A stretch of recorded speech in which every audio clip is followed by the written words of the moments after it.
Alright guys, what I'm going to show you today is my cadre of Tau that I brought to my last tournament. This army is designed to have both mobility and firepower. We've got a lot in this list actually. It's 1850 points, and I really wanted to be able to pack a punch and also to really be able to move and attack weak points in enemy lines and flanks, and move out and flank people and take objectives. But really, in the last tournament I played, kill points and objectives were in each mission, so I actually found it much easier to claim kill points rather than to take objectives. So this army is really good at killing stuff.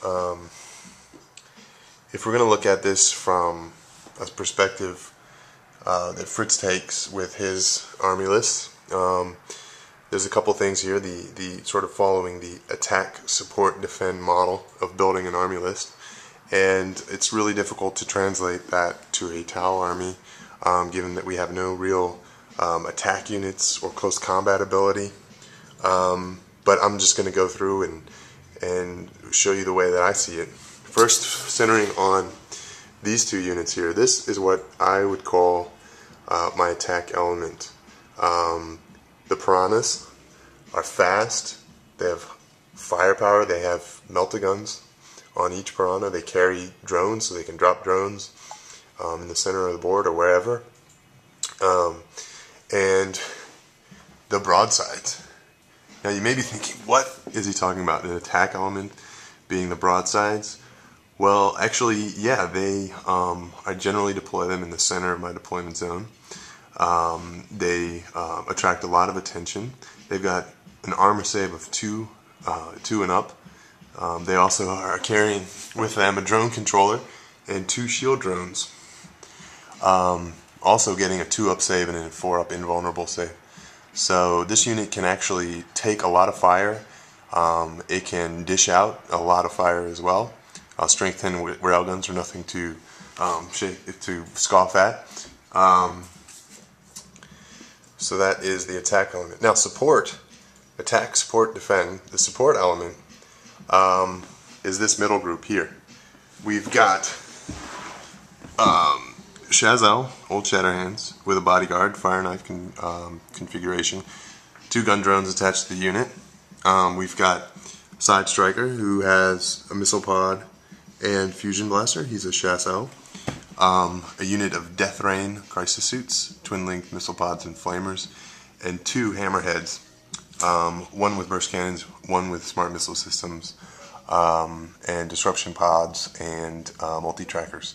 The role of the support elements is really to dish out a lot of firepower and play the moving game, and also, most importantly, to protect the scoring elements of the army.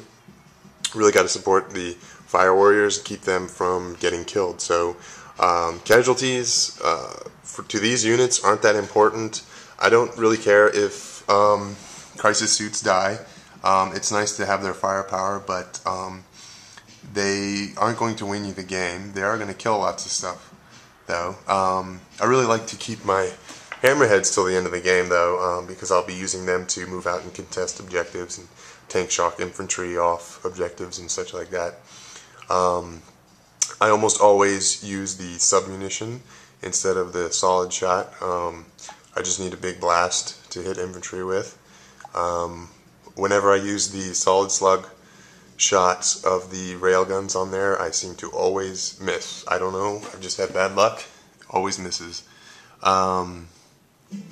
Then the next group are the 3 devilfish with 6 fire warriors in each.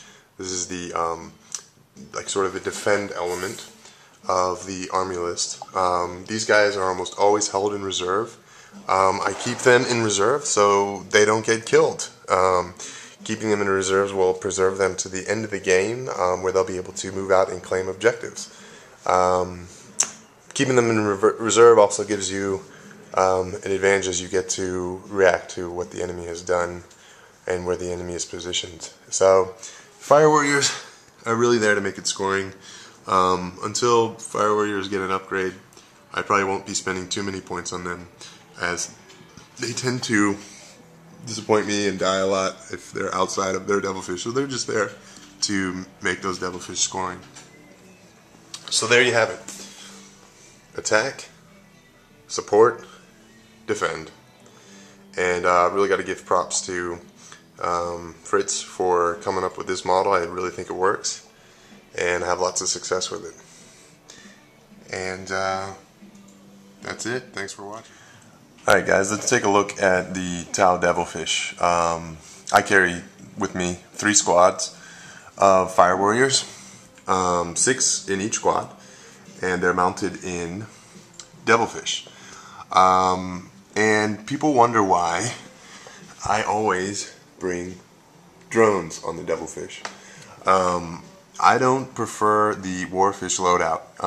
Warfish refers to a Devilfish that's been armed with smart missile systems for 20 points extra, boosting it up to 100 points for the model. In order to make those smart missile systems effective, you've got to get the targeting upgrade.